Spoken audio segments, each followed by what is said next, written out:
Record right there. And let's get to a little screen sharing.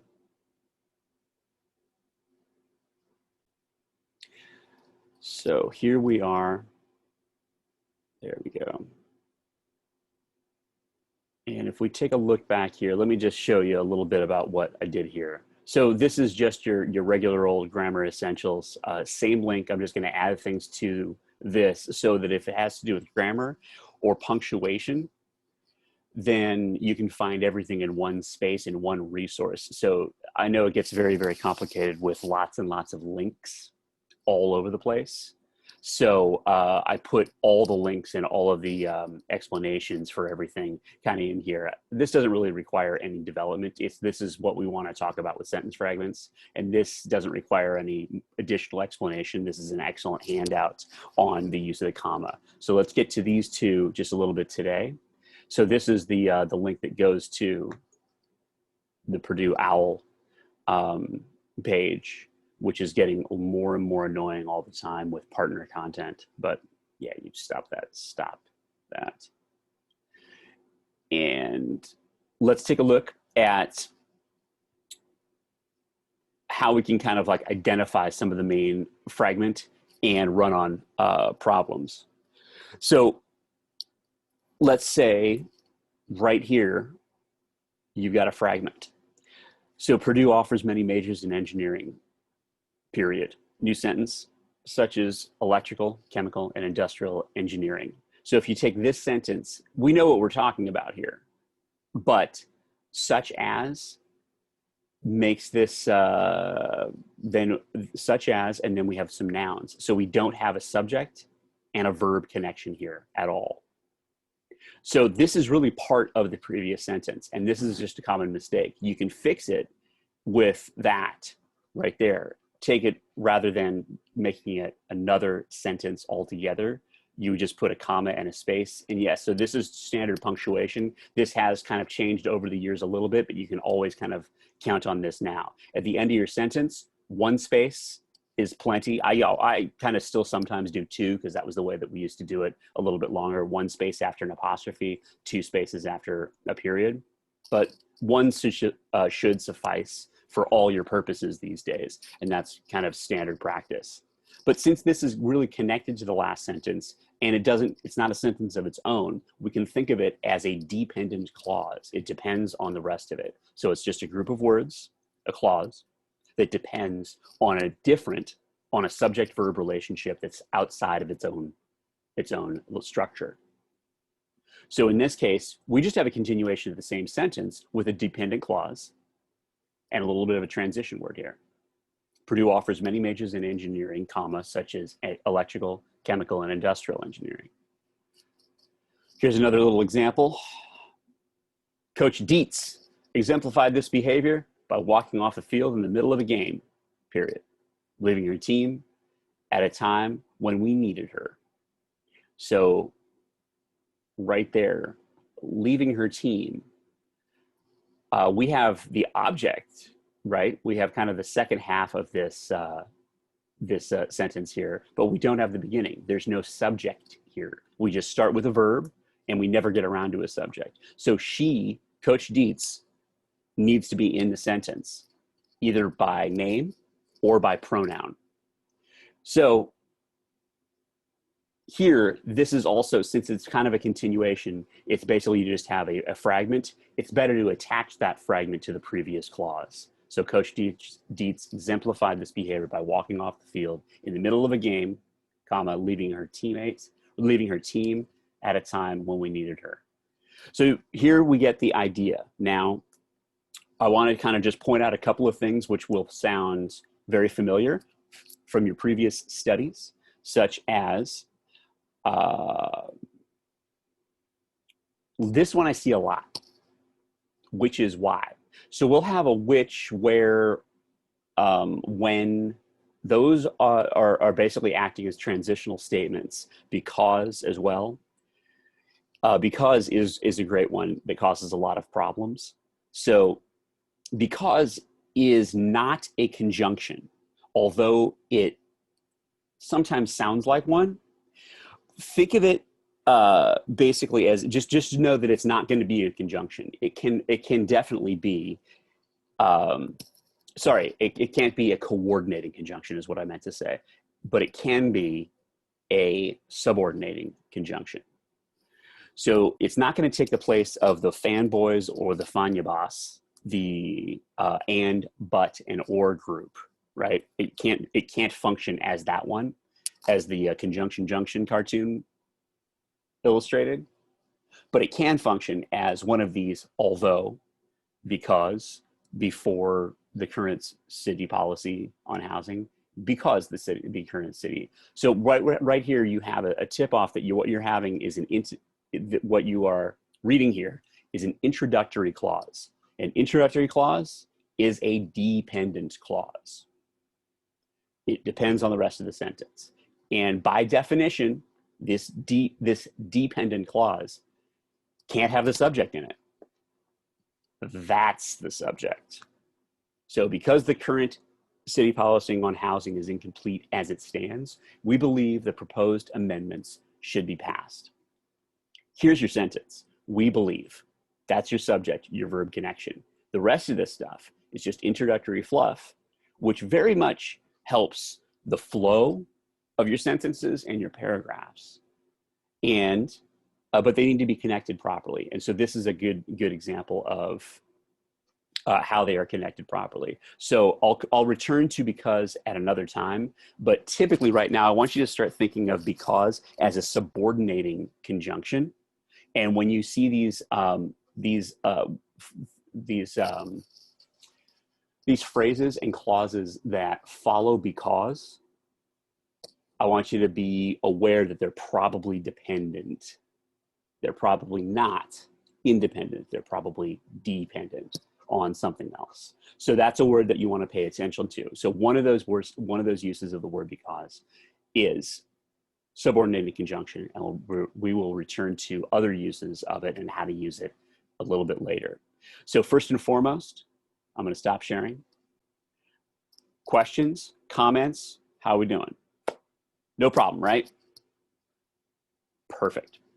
Because we got this far, you have the vocabulary. I'm throwing out phrases and clauses. I'm throwing out subordinating and coordinating conjunctions, and none of this is posing any problem. You totally know what all that stuff is, right? I mean, the terminology is a tiny bit confusing, but it's slow, right? Right. So that's why it seems like it's kind of easy right now, because you just have to kind of listen to me talk about stuff.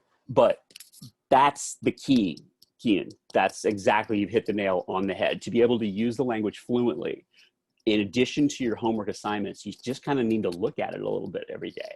This grammar essentials list, I want you to be able to look at all this kind of stuff. And literally, this is the kind of thing that with the repetition of looking over it once a day for 5 minutes, 10 minutes, and the proper review, it's going to be no problem. So remember, there are, let me get a volunteer. How many kinds of conjunctions have we talked about? Can you name them? Can I open up the chat? I'm going to open up my screen to a chat. Where is it? There it is. Somebody want to write it down? Let's get a little feedback here. Conjunctions. How many are there? What are they called? we got coordinating conjunctions. Yep. And the one that's like a submarine? Subordinate conjunctions. Subordinating conjunctions, exactly. That's right. So there's two kinds, not three kinds, two kinds. There are coordinating conjunctions and subordinating conjunctions. Coordinating conjunctions are the one from the cartoon that I showed you. What's the cartoon? Let's get a different voice in here. Let's get all people. Let's get a new volunteer. So try to chime in at least once during this class hour. I'm not keeping track of it. Just be a good sport. Try to chime in. So remember the cartoon, conjunction, junction. What kind was that? Yes, Schoolhouse Rock. Coordinating? Coordinating, correct.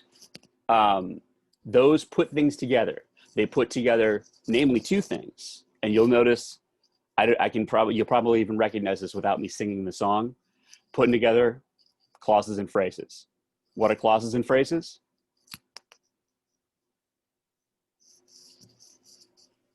Group of words. Groups of words. Yes.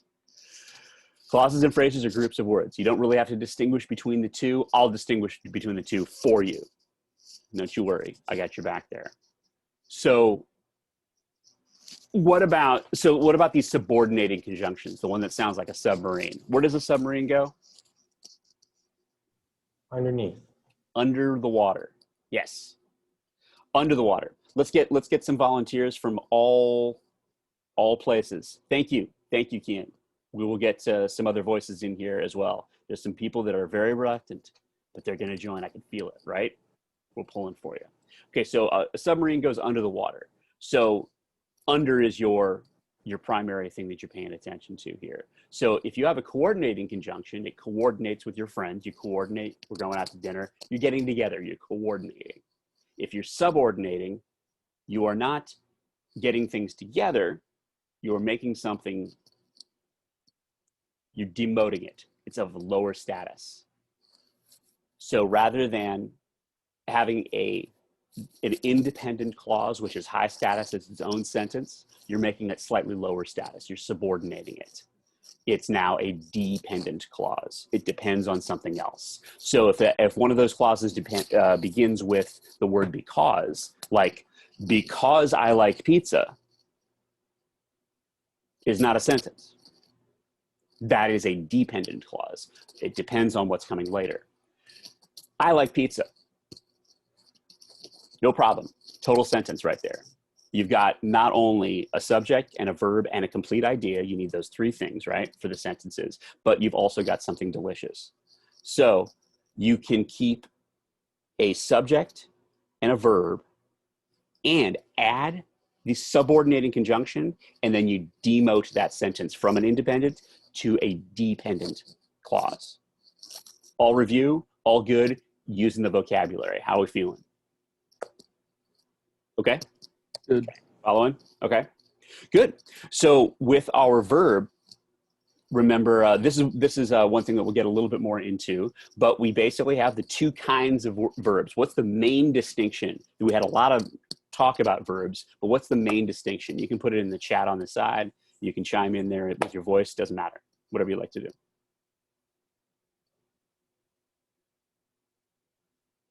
I'll give you a hint. If you have a screen open to the Grammar Essentials presentation, you can cheat. What do you think? What are the two main distinctions? There's two kinds of verbs, big categories, big umbrella categories. Regular and irregular.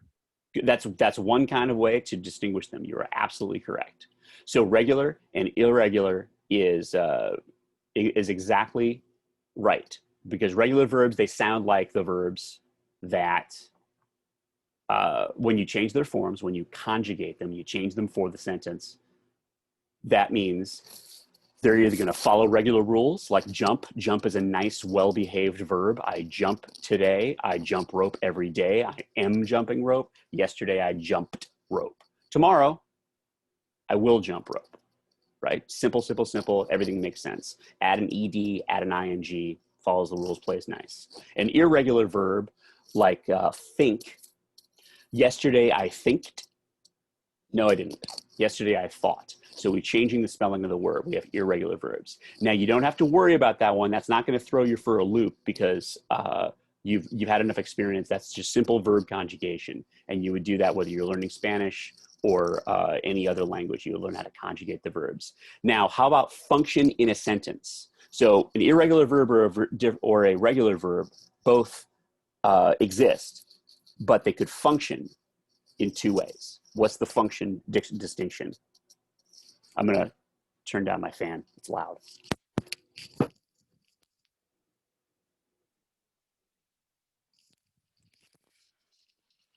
Stock function. What do we got? Action and linking is correct. Thank you, Elizabeth. So we got action verbs like jump, and we have linking verbs such as be, to be. Is, am, are, was, were. Let's all say it together. Let's turn our microphones on. Let's get a little blood circulating. Is, am, are, was, were. Is am are was were.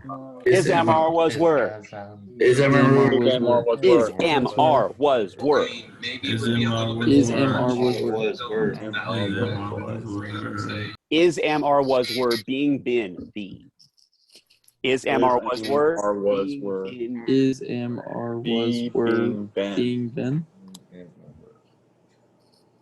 Be being Ben. Beautiful. Music. That's music to my ears. That's beautiful. Is, am, are, was, were, being, been.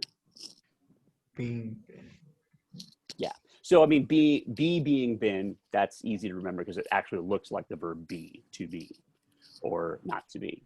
You can always remember that one. That's your important verb. The to be or not to be verb. That's the one that you want to pay attention to. It's a linking verb. It doesn't perform an action the way jumping rope does. It simply exists. It connects a state of existence to, or a way of being. You can think of it as a way of being rather than a way of doing. So it just simply exists.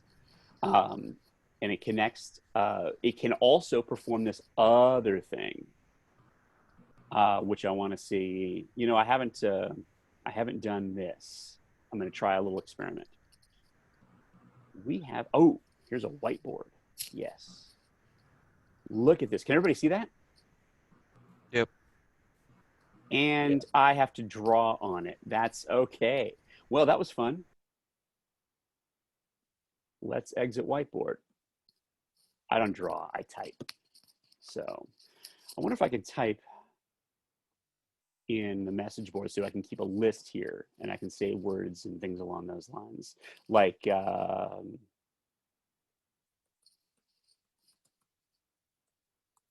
this work? Oh yeah, helping verbs. That's from me to everyone, it says.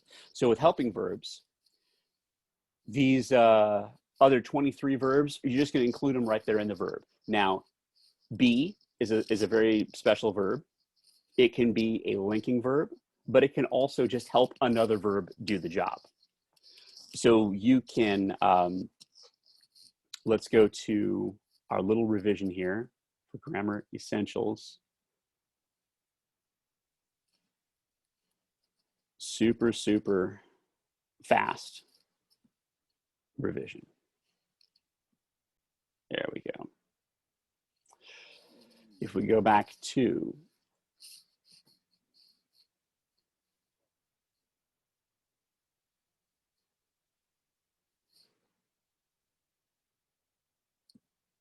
there we go. Here's our list of helping verbs. And although is, am, are, was, were, being, been, and be are our first one, they're not the only ones, right? You can, you could, you did.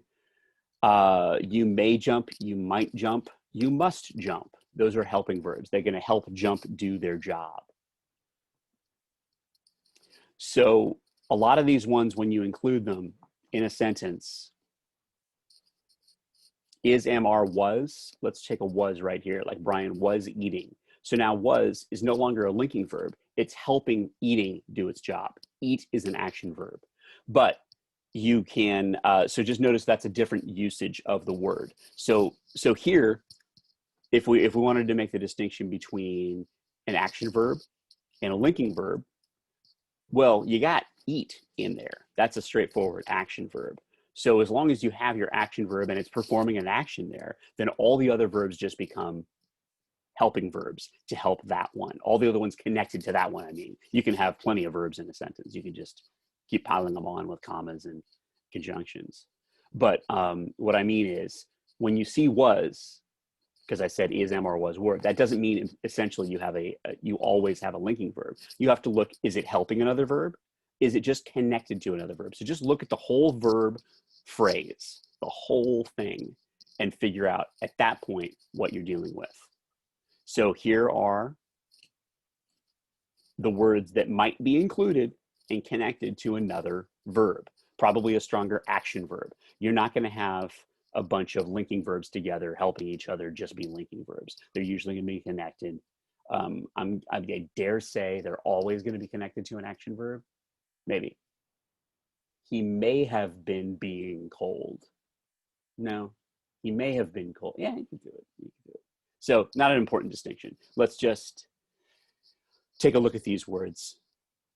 Notice when you see them, the shalls, the shoulds, the mights, the must, the can, the could, including this, look for all the verbs that they may be connected to. And that's all I want to say about that. And quick review.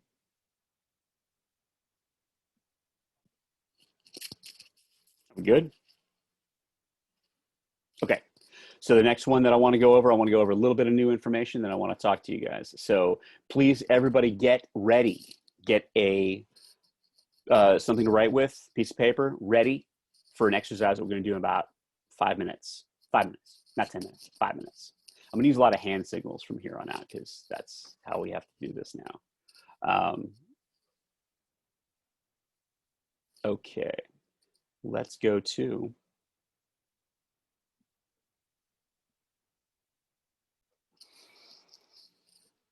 so if we go to our next, just down here at the end here, here is your link to sentence fragments at the end of your grammar essentials. Here's our end right there. And let's take a little bit of a look at commas. So when you click this link, you're going to go to this handout on the comma. So I could go over all this kind of stuff, but I think what we kind of really want to do here is connect the pieces. Here, this should very much be familiar. It's going to talk about using these commas with the fanboys. And the fanboys are, check it out. I prefer Fanubos, but here they are, the coordinating conjunctions. And so since I introduced because, the word because, earlier as a subordinating conjunction, I want to kind of make this particular one clear. You don't have to worry about using for as a coordinating conjunction before anymore, because you're not going to use it in your sentences. Other people have used it in their sentences, like Arthur Conan Doyle. When you're reading one of those old-timey Sherlock Holmes novels, they're going to use you're late. I am late, for there was much traffic.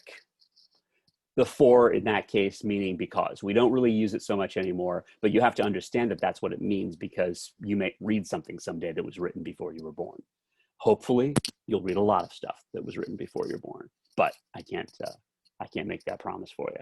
So that's an aware. You probably wouldn't formulate your own sentences that way. You would probably say because. Now, same meaning, but if you change that one word, remember, because is not in this list. So you don't use, you don't put things together, putting together clauses and phrases the same way. You just go straight through. If you were to say, I was late, or I am late because there was traffic, you just run straight through. No commas needed. If you use the for, or let's say any of these conjunctions for a different sentence, I was late, comma, for there was much traffic. You need the comma. So the fanboys are going to go in, they have two functions, but the function I'm talking about right now is the connecting clauses and phrases. What we're doing here is connecting one independent clause, that means a whole sentence, to another independent clause, a whole sentence. And in between them, you need a comma. So the way that you get, oh geez, there it is. This doesn't work very well. Let's see if I can do that. There we go. Complete thought means independent clause, complete sentence. Complete thought means independent clause, complete sentence. And you need a fanboy in the middle. You need one of these guys, probably an and, a but, or an or. Will get you pretty far. And a comma right here. So you wore a lovely hat, comma, space. Here's our conjunction, but you didn't wear anything else. Really? That's a great sentence. This is, my hamster loved to play, comma, so I gave him a hula hoop. So you could have two sentences here. Hypothetically, let's take out this comma and take out the coordinating conjunction, just put a period there. My hamster loved to play, period. I gave him a hula hoop. That makes sense. And since you have I gave, that's a subject verb connection. And that's how you put it together. And, but, or, yet, so. You probably won't use yet very much, but so you'll use a lot. And then neither nor. Or is a big one. Those are your coordinating conjunctions, and they put together independent clauses. So they'll also put together lists in a phrase. They'll put together items in a list. That's a different usage. You don't need a subject and a verb for all of those list items. The American flag is red, comma, white, comma, and blue. Don't ask. You're about to ask the comma before the and. Don't worry. I promise we'll address that later. So in that case, you have an and blue at the end. And of course, blue is not a complete sentence, but you still connected it with an and. So and has those two functions. It completes this function that we're talking about, putting together complete independent clauses with a comma and making compound sentences. There's another big word for it, compound sentences. And it puts together items in a list. I like apple pie, cherry pie, and blueberry pie. Put an and, last item on the list. Boom, list is done. That's what it signifies.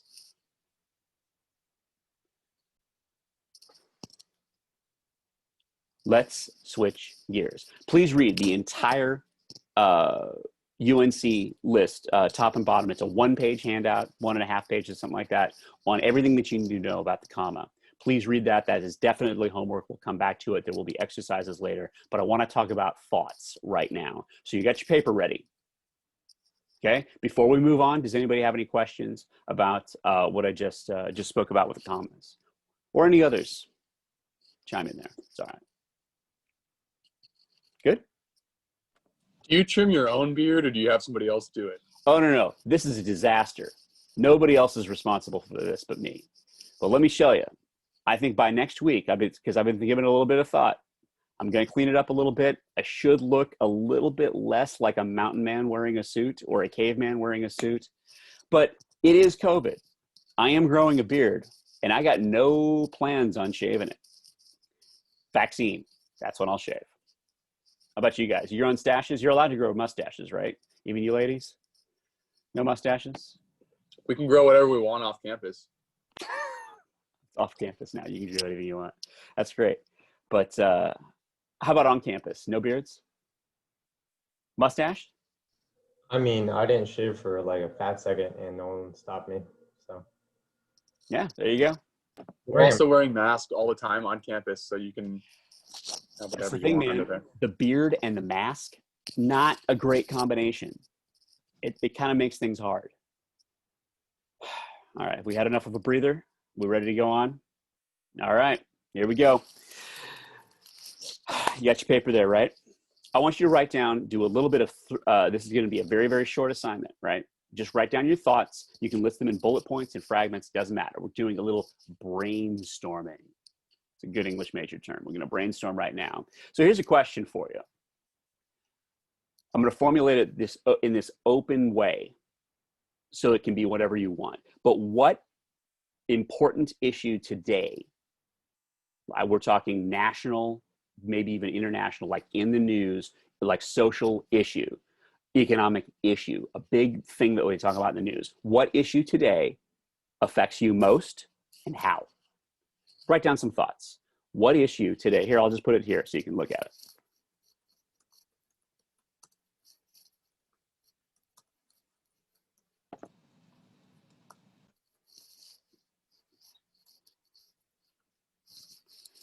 And that should go there. And notice I'm using affect as is it a noun or a verb?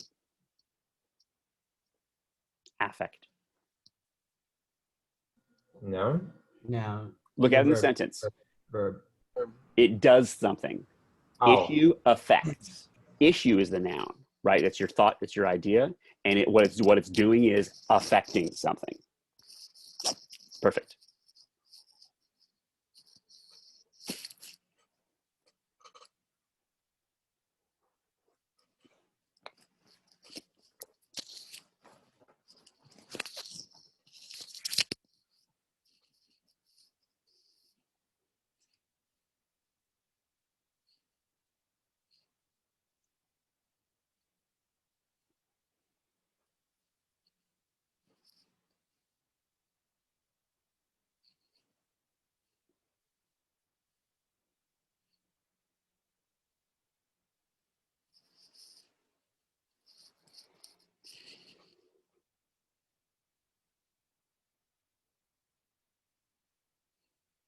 Let's just go with another 30 seconds and we'll wrap it up. So let's take another 30 seconds for it.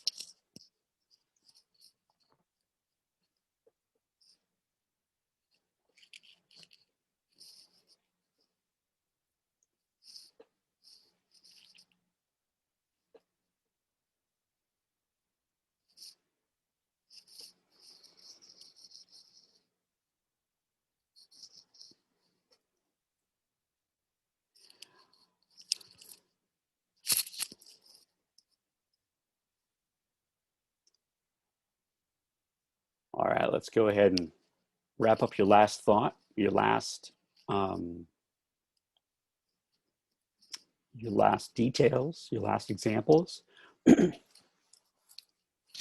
So now I want you to do the next step, which is let's put them into two categories. So you have some thoughts, right? So can you basically group them together? And what I want is maybe you listed a specific example, and or you just kind of thought out your ideas in kind of abstract terms, such as let's just take climate change. Climate change, increased destructive weather patterns. Oh, that leads me to a specific example, right? So those are the general ideas. My specific example is every year seems we have the worst fires, the worst smoke days in California. California seems to be suffering in particular from wildfires more than we did in the past. And part of that, maybe even most of that is due to climate change. That's what I'm going to say. Maybe you would disagree. However, because there's also forest management in there, there's some other issues. There's also, yes, forest management is a big issue. However, forest management doesn't affect record high temperatures. You can't not clear the brush and suppress fires and then have the entire earth have hotter summers. That's not that. So there are some problems there. So I see some kind of like, we're going to get into the nitty gritty here, right? So, but what I want you to distinguish though is between those general words where you're talking about hypothetical ideas like climate change or natural disaster, and a specific example like California wildfires or hurricane. What's the big hurricane that's now? What's it called? What was the name of it? Laura, I think. Which one? Laura. Yeah, Hurricane Laura. So Hurricane Laura would be a specific example that you were going to use to support your idea, right? So let's divide now what you have written down there into ideas and the examples that illustrate those ideas. And if you don't have an example, think of one now. Now's a great way. But organize, I want you to see how many kind of different or slightly different categories of ideas. So if you don't have completely different ideas, then think about how to divide the big idea into smaller groups, smaller categories rather, and then think about an example. And let's shoot for 3. Let's have at least 3 kinds of ideas. So it could be one big idea in 3 parts, or 3 big ideas, however you go, and at least one example for each. And it's good at this point to just rewrite them right below so that they're organized and straightforward rather than just kind of circling things and from the brainstorming session. So what are the categories we're splitting them up into, or are we just making? No. I don't even know what your issue you're talking about. You have to say, okay, within this issue, it makes sense to maybe have one big idea. Let's just say you have one big idea, and you're like, oh, I don't have 3 ideas. I can't write 3 different ideas. Well, think about a logical way to think about that idea in 3 ways. Divide it yourself. So, not even knowing what your issue is, I know that you can talk about it in 3 different ways. It has 3 different aspects. I mean, climate change is just an easy example because we all know all about it. And you can use that. That's not a bad thing at all. I just chose it because I could probably, it was the first thing that came to my mind. But I know you can talk about transportation, you can talk about fossil fuels, you can talk about renewables, you can talk about all these different aspects of it, right? And they would be kind of separate categories within that a big umbrella of climate change.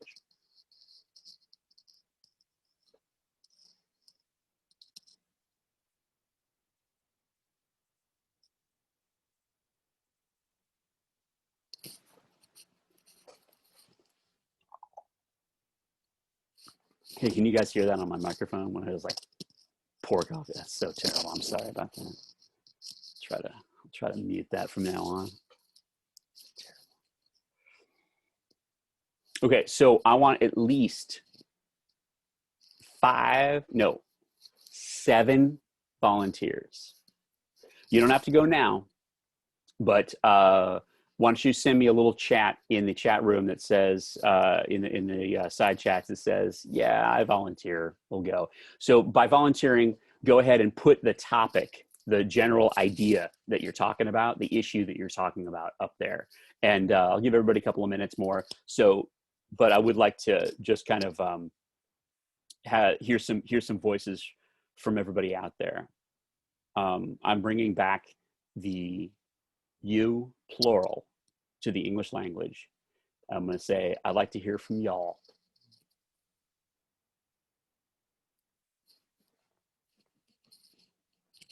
Thanks, Micah. All right, Everett, tell me what your topic is there. Okay. Uh-huh. Oh, yeah, good.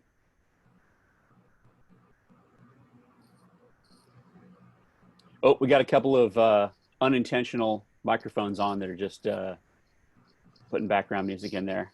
No big deal. COVID, good, Everett, thanks. Let's get a couple more. We got Skylar, we got, very nice. All right, we got enough to work with. That's awesome. Thanks, everybody. So does anybody want to go first? Because I'll just kind of talk you through it, but I want to go through a certain process that is, Everett, you want to go first? Was that what I got? I just got a little something there. I didn't finish writing, but I could just shoot from the hip for the last part. Exactly. Yeah, no worries. Do that. Let's take that one. So it was COVID. Okay, great. So that's the thing is we got a lot of stuff to talk about, right? So how are you going to define this issue in the terms that you want to talk about it? I asked an open-ended question. You're probably not going to get an open-ended question like on a timed exam or whatever, but just where would you like to go, and let's kind of formulate it from there. What's important? So one thing would be my family. Like, can't see my grandma and grandpa, and my grandpa, he does have like a social life, but it's a lot like restricted and limited because of coronavirus, and you can't go out. So that like saddens me to see him kind of stuck at the house. Yep. Oh wait, Everett, the not going on cruise because of cruise billets. A lot of them got canceled. Cruise. Oh, my I'm bad. having some delay. Hang on 1 second. Is everybody having? Cruise got.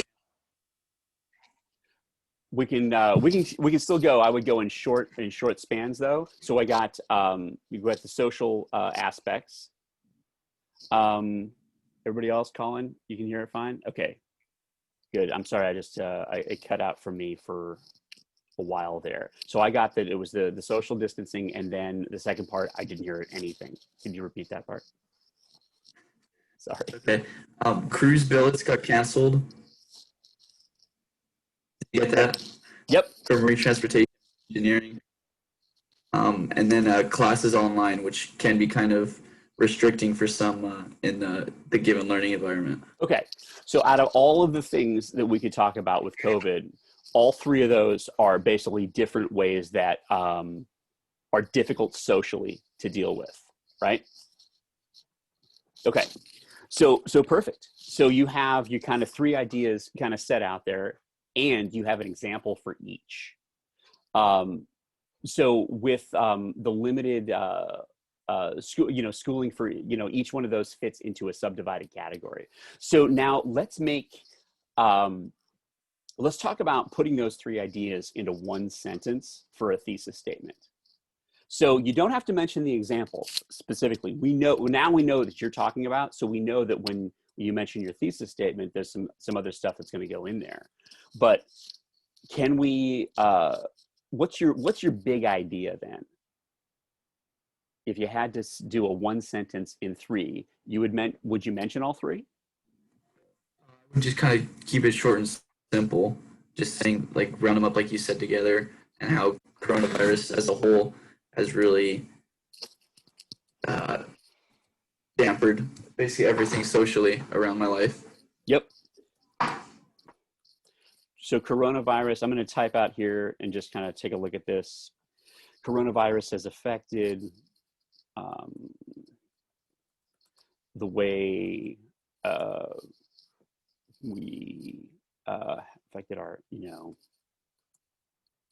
our social structure, our social interactions, and our education. Okay, so everybody can see this one in the chat, right? That's just kind of a general description, right? The way our social interactions do stuff, obviously that's just my thoughts out there, and education. So education in this particular example, we could go on later and have 2 paragraphs on education because you have specifically wanted to talk about cruise, which is one part of your education, which is the hands-on experience of the doing in your profession. And you could also talk in a completely separate paragraph about the education that the more traditional type that we're doing right now. Classroom education has gone online, right? So here's one thing that I'd like to point out.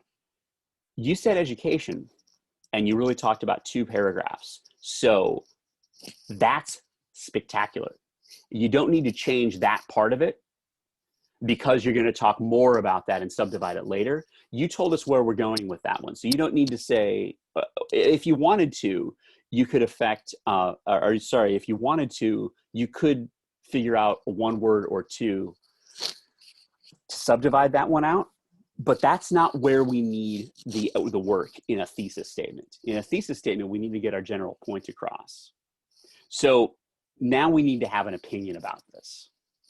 So is your opinion that we're doing, let's make an evaluation, let's make a judgment, an opinion.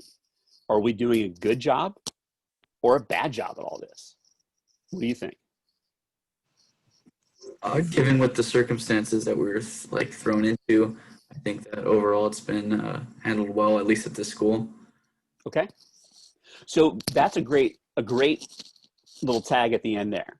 At least at this school, that's something we can write about it in an essay. When we start talking about the entire educational system of the United States, well, some people are handling it just fine. Others are not. So in general, does that mean we're passing or failing the grade? That's kind of a separate issue as to how we're doing it Maritime. So let's say that we're going to focus our thesis statement into just how we're dealing with it in Cal Maritime. So from a student's perspective, you have the strained relationships with your family. It's not as easy as it once was to visit and keep up the social network and the support, the mutual support that you once had. Okay, you're going to have to tell me a little bit more. I mean, first, cruise was just canceled. There's just nothing you can do about that, right? That's just the reality of the situation. And then online classes. So now let's take this then. This is where our, if I was going to write a thesis statement for you, I'm not going to write a thesis statement for you, but I might kind of just do that right now, just as an example.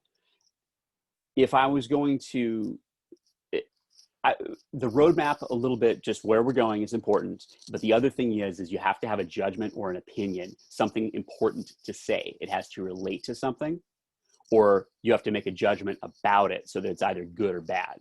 So when you say, like, we're starting with exactly what we all start with, which is a statement that stuff is happening. That is not a judgment, though. Good stuff is happening, bad stuff is happening. There's your judgment. So we'll take this to the next level. So when I get a thesis statement that says coronavirus has affected us all in these various ways, we're not there yet. We're at a level 1, level 2 thesis. To bump it up to a level 3 thesis, we have to say under the circumstances, with these various problems, Cal Maritime is handling the situation as best as can be expected. It's a difficult time. So it's kind of one of those, it's not a real cheerleading thesis, but it passes the grade. And that's the point that you want to get across, right? So I'm going to write something out here just kind of off the top of my head. It's not great, but it'll kind of work for our purposes right now. given the, I'm going to say it's given the social pressure of being distanced from family and friends, and given, I'm using it as what part of speech? It's introducing a little something. We'll go back, think about that. You don't have to answer it just yet. Given the social pressure of being distanced from family and friends, Cal Maritime is adapting to both classroom and hands-on education. Okay, that's a terrible sentence, but I think it's good enough for right now without revision. Given the social pressure of being distanced from family and friends, Cal Maritime, okay, what I would probably change that immediately before I'm even finished reading about it is I would say students in there, right? This has to do with our experience as students, not as in the administration and stuff like that. I'm talking about our lives as students are probably as good as they can be given these circumstances, right? So given the social pressure, Cal Maritime is adapting. Okay, students, I'm gonna say like that second part of it, students, are rising to the challenge of hands-on training and online classrooms. How about that for a second part of the sentence? Sorry, it just dumps it right in there, so it's all a big mess. Sorry. I thought it would look better than that if I did that. Given the social pressure of being distanced from family and friends, students are rising to the challenge of hands-on training and online classrooms. Okay, so now we're going in a certain direction, and you can see how you could put your specific example of it's difficult to be away from my normal support network of my family and some friends back home, some friends that I just, we would normally be able to see. I can only be locked in this room, really. And then you could go on to, well, there's nothing you could do about cruise, but because that has to be canceled from public health standpoint. That's just a nightmare waiting to happen. So they had to cancel cruise.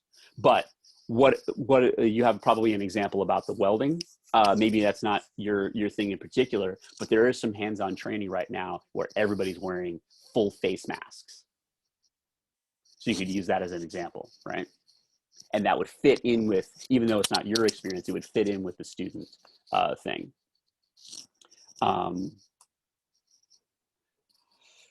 Let's try this. So one thing that I wanted to kind of point out, I'll clean it up just a little bit more and kind of show you where the directions are, because as I do this off the top of my head, it's a little bit, sloppy. So I'm going to say, given the social pressure of being distanced from family and friends, Cal Maritime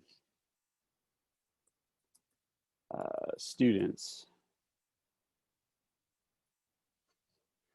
are accomplishing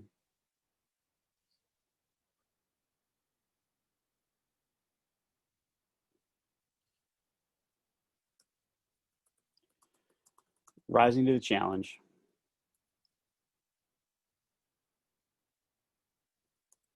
with hands on, let's say, with safe hands-on training and online modalities. When I say classrooms, modalities sounds presumptuous. I don't know.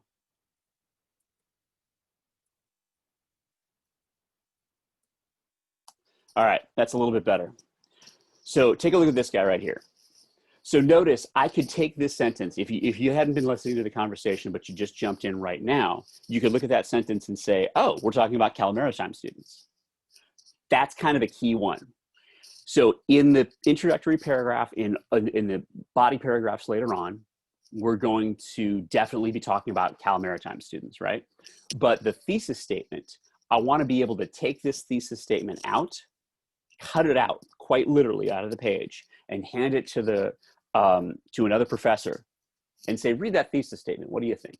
And they should be able to contextualize and get everything from that thesis statement. So when you say Cal Maritime somewhere else, and then you say students just there, it's good. But if you can, space it out so that you can just get the whole thing, everything you want to say in one sentence where it's conveniently located as the last sentence of your introductory paragraph. Sound good? So a lot of times, because people are talking to me in particular, they're writing an essay for me. Well, he knows what I'm talking about, so I don't have to like pretend that he doesn't know. No, you actually have to pretend like I don't know, and I should be able to get all that information, because what I ideally, that's the test. I want to be able to pick up the paper, at least, maybe just the thesis statement, but at least the whole paper, hand it off in my shared office with my socially distanced professor friends, and say, "That's a good. What do you think of this one?" And they should be able to read it and have no problem figuring out what's going on. That's really the test. It's not you're writing for this professor. You're writing for general professor, general authority figure, general committee member, that sort of thing. That's your audience. Okay. Hey, great job. That was a spectacular thesis statement. And I know that you can develop your paragraphs accordingly to illustrate these points with examples. Great job. Let's take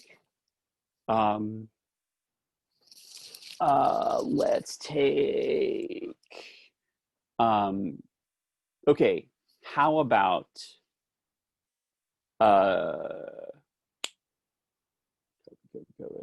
how about Elizabeth? Can we hear from Elizabeth? You want to do, tell me about racial justice and like specifically what you were talking about there. Are you ready? Hi. I think when I said racial injustices, I think like examples of things that may affect me personally or just anyone like socially is police brutality, the whole like Black Lives Matter movement, and then I think like the mistreatment of Black women in hospital settings. Oh, okay. So as employees or patients? As patients, okay.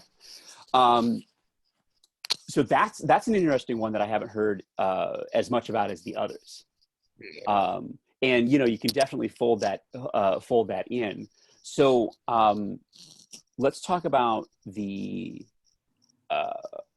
examples that you would give for each one. Let's say pick one example and show how it illustrates a point.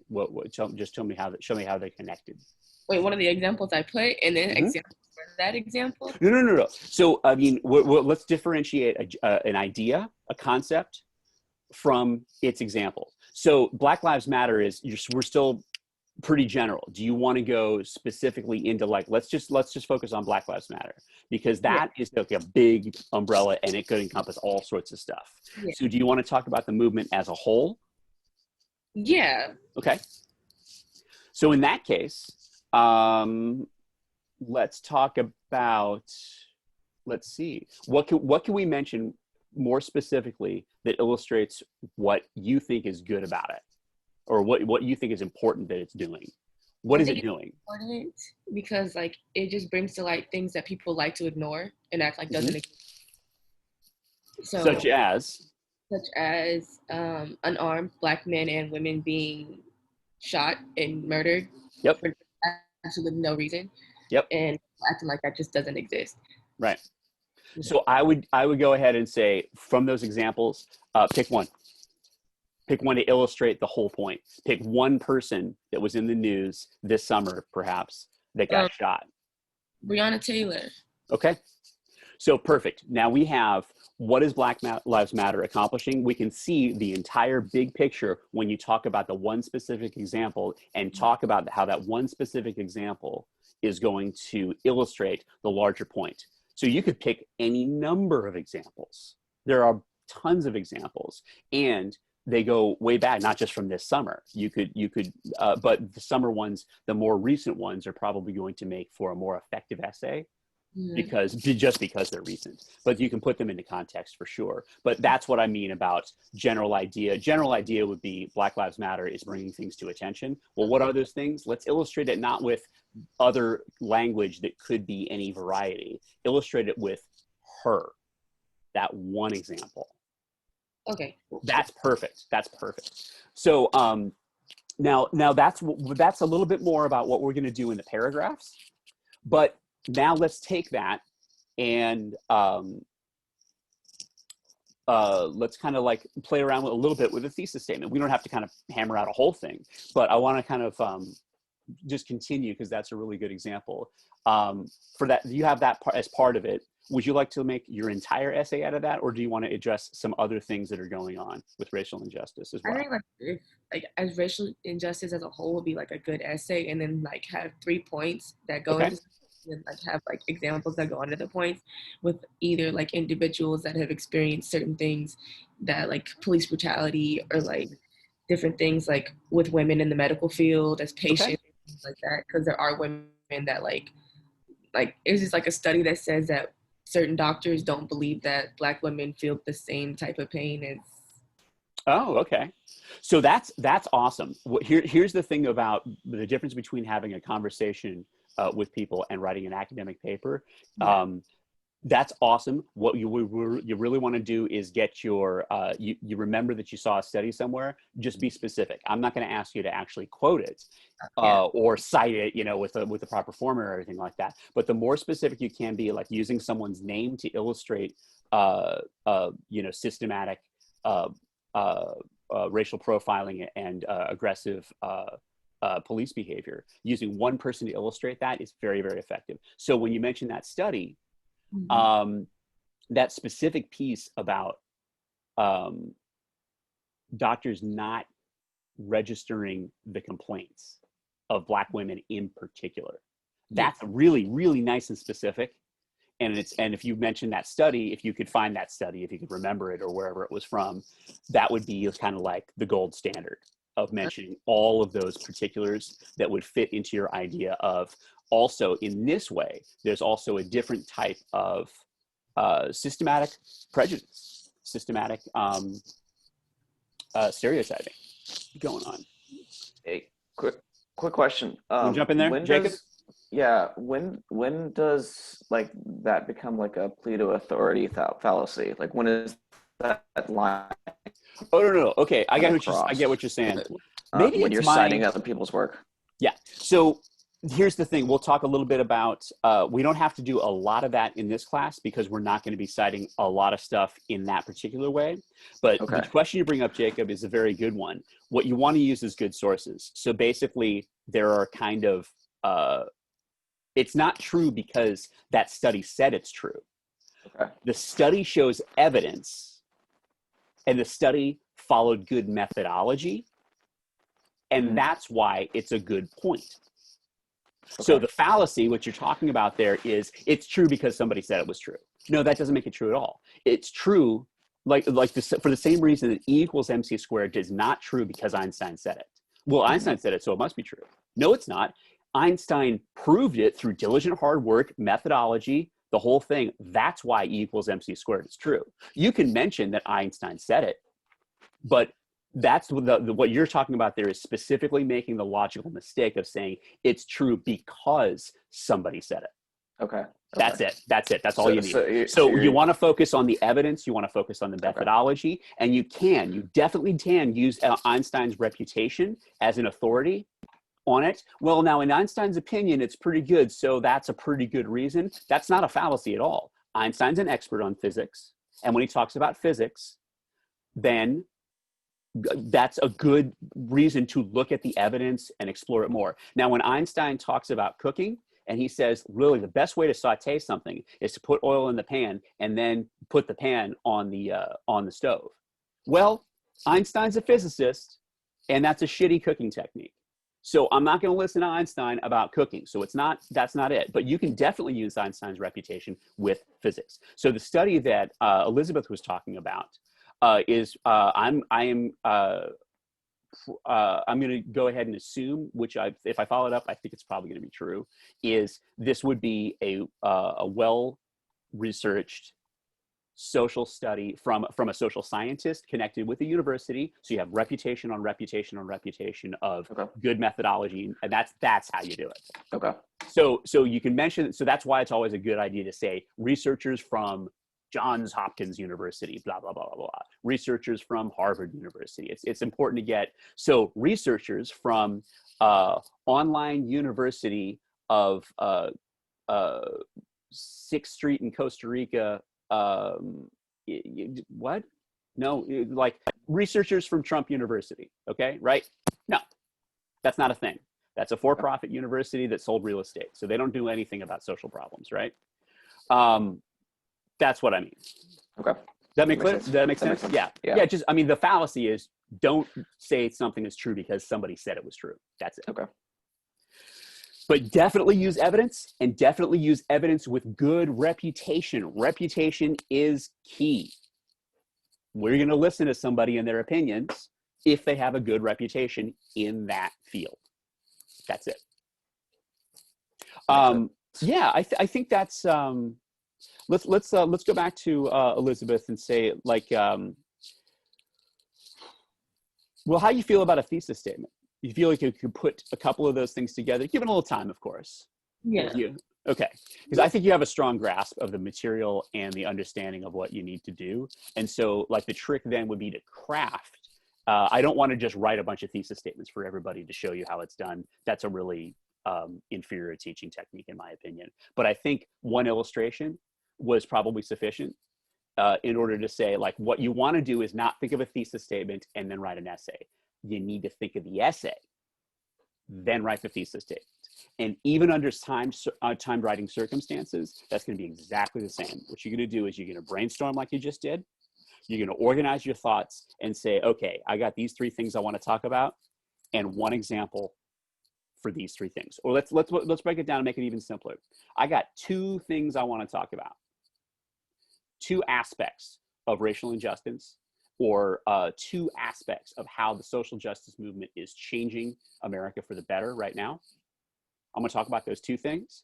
I'm going to have a specific illustration. I'm going to use her name, and I'm going to use for the medical issue, and for the and I'm going to mention the study because I remember the study's name. But it's important not to say studies say and then just leave it as studies. That's kind of the weakest way to do it. You got to be able to kind of, even off the top of your head, give enough information that say, you know, on average, you know, this is statistically true. You got to be able to give enough information so that you're not just making stuff, so it doesn't sound like you're just making stuff up. We don't want any of that. So if you can't cite, like, remember the name or any particulars about it, then I would basically state it loosely rather than assume it's like a given, and then you're just kind of make the point, you know, that it's hard under these timed writing circumstances. But since these are, you know, for most of the semester, you're going to have plenty of time to research. You could Google it and just kind of look it up. Do that. Nobody's expecting you to remember a bunch of studies and from, you know, recent sociological journals when you're doing a timed writing. But if you're writing an essay, it's worth Googling. I feel confident that that paper is going to be both well-developed, and the thesis statement is going to be direct and accurately reflect where we're going. Good job. Who's our next volunteer? Keegan. Hello. Hello. Let's talk about stuff. What was your topic again? Defunding the police. Yes, defunding the police. We got 5 minutes, so we got to put it on the fast track before I got to shut down class for everybody. I can't keep them afterwards. Tell me what you're thinking. Just probably, you know, the main topics you could split it up into are the outcome of defunding the police, and then also just the kind of like split front on what each like, lots of people say defund the police, but each person has a different thought process when they say that. I mean, some people say get rid of it. Some people say take it away, take away money from it. Right. So possibly just, maybe what the best, if people are going to defund the police, what the best option to do that is to get a, safe outcome for everyone. And obviously prevent whatever your goal is by defunding the police, whether it's, preventing, racial injustice or just overfunding, what the goal out of that would be. Okay, great. So let's talk about, I think you said something that was kind of leading me toward where the judgment is going to be, because remember, a thesis statement is going to make a judgment about this. So you mentioned the word safety. You want everybody to be safe, right? That's kind of your key, right? So I would focus on that toward, in general, do you think, are we leaning towards let's do this in a particular way, or are you leaning towards let's not do this? I'm personally leaning toward not doing it. Okay, so you recognize that there are problems with the way policing is done today. You just don't believe that this is the particular answer, right? Yeah. Okay, and that so if we put those together, let's say so here's one thing that we're going to elevate to a university discussion and not a newscaster's discussion. We argue not, so the newscasters do two things. They make big deals out of little things because it's the news and they need something every day. And sometimes they're also kind of lazy. So let's not be either of those things. What we're going to do is, one way that you can be lazy is to just have a guy sitting out there in the middle of a rainstorm with his umbrella flying all over the place going, oh my God, it's crazy. Yeah, the world's falling in, right? So we're not going to use either painting a picture that's going to scare our reader, and that's why they're going to agree with us. We're going to be very realistic about what the best options are. So there's a way of saying, if you just defund the police, the result is going to be unsafe for the entire country, right? So you don't have to go into, okay, let's talk about the zombie apocalypse, right? How far that would be less persuasive. Let's say I'm on the fence. You're going to want to say that there are difficulties. I can understand that. Everybody here can understand that. But we're not going to make enemies by saying, okay, let's describe the absolute chaos, the destruction, the looting, the rioting, the zombies, the heads exploding, all that kind of stuff that's going to happen when we defund the police, because then we're off topic. So what do you think needs to be done? I think my main topic of the article would be, instead of defunding the police, maybe incorporating that funding into, more frequent, better training for them. Right. Yeah. So the answer essentially is reform, training. Yeah. The way that we can start doing that, and that's how we can have a civilized conversation about a topic that people are literally in the streets throwing stuff at each other over, right? Yeah. We don't want, so in our essay writing, we want to have a civilized discussion with people that may disagree with us. We're not taking to the streets. So so that's great. So what we're talking about is you recognize that there is a systematic problem, and you think, and what you're going to focus on is the best way that you think to reform that problem. Okay, that is a very strong stance. And so one way that you can do it, how about this? Is there any kind of agreement with you on what you would consider maybe the other side of the camp? There's probably some stuff you probably agree on, at least, when you're thinking about, some people want to just eliminate completely, defund them, as in defund them 100%, or is there anything as far as the equipment is concerned? The automatic weapons, the military vehicles, anything to say this is a little much for a civilian police force? Anything? What do you think? I mean, obviously, there's, an argument to defund, the amount of authority or, ability a police force has in terms of, weapons or equipment they can use. Yeah. So it would just be also just training on when that might be necessary versus when it may not be necessary. Right. So you guys remember the Boston Marathon bombing, right? The local police force came out there with tanks, assault weapons of all sorts. They had firepower that I had not ever seen before. And they just had that stuff lying around, right? So that may not be the best issue to civil unrest, the best approach, right? We need to teach de-escalation. We need to stop using tanks and shit like that, right? This is not good in a democracy. We don't have tanks rolling down the street. But for a terrorist attack, maybe you need to lock down the city, right? Yeah. Okay, so we can distinguish these things. So like a lot of the problems, if you were to listen to the opposing side that says, let's defund the police, one of their sources of funding is, we got a lot of tanks and stuff lying around because we don't fight tank wars anymore. We got a lot of urban vehicles and stuff. They just kind of made their way into the police departments over the last 20 years. So they have these incredibly powerful military weapons because there were excess, because there was funding for them. Yeah. Right? There's a funding issue that you could probably definitely agree with someone that may disagree with you on the other side, that you should definitely not be sending, well, if the military has some extra weapons that were meant to take over a country and kill people, kill massive people, let's just give them to the police. Yeah. That's not a good idea. Yeah. That's not what the police are for. We don't live in that kind of society. And so I think there's a lot of things that you could go, you could basically say, there's probably plenty of aspects that we could defund, but we should probably put that to better use, like training. Yeah. Okay. Now that you have your focus, I would say those two things would be what would be most effective to focus on. And from there, I would develop your thesis statement. All right. Sounds good. Sounds good. I think that's plenty for today. I'm keeping you guys over anyway, and I can see everybody's getting back to their phones. So let's just call it quits. So this is what I want you to do. I want you to read the commas handout.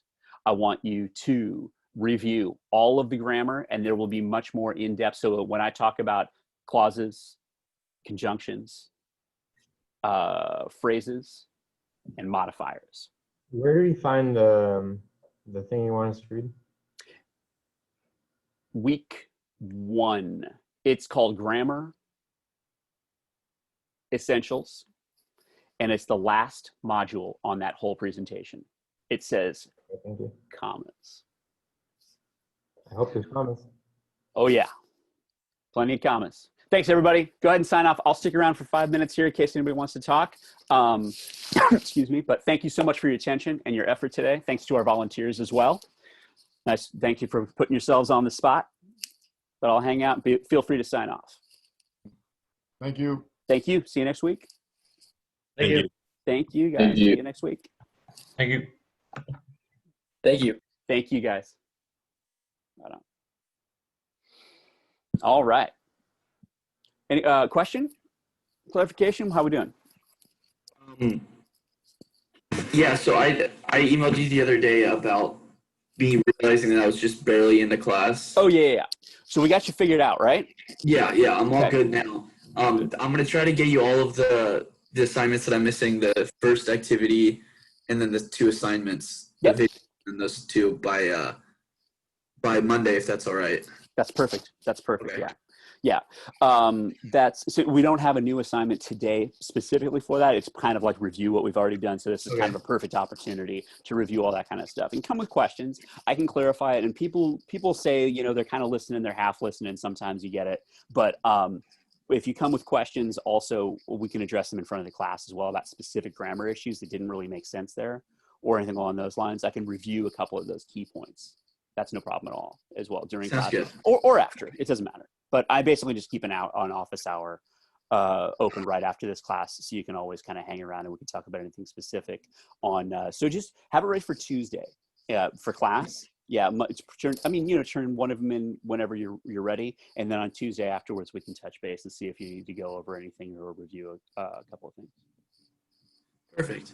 Yeah, a lot of it kind of some of those definition stuff, so I'll have to kind of get myself refamiliarized with that. Yeah, exactly. It's stuff you've heard before for sure, but sometimes it wasn't always that clear. Yeah. I get it. All right, thank you very much, Everett. Perfect.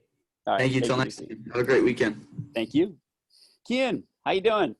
Awesome. How are you? Excellent, man. Great. Thanks for chiming in there. I appreciate the support in class. Sometimes people just kind of take a nap. But Yeah. it's not you, buddy. What can I do I'm for you? Finesse get involved, I learn better like that. Yeah. Figure answer for you and stuff. Yeah.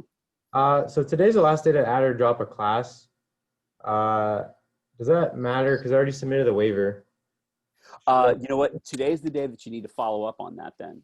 And because I have no idea. That's a total registrar. That's a paperwork thing with the registrar's office. So I would follow up with them today on that and make sure. Let me also, look, I'll email my department chair and see if that should all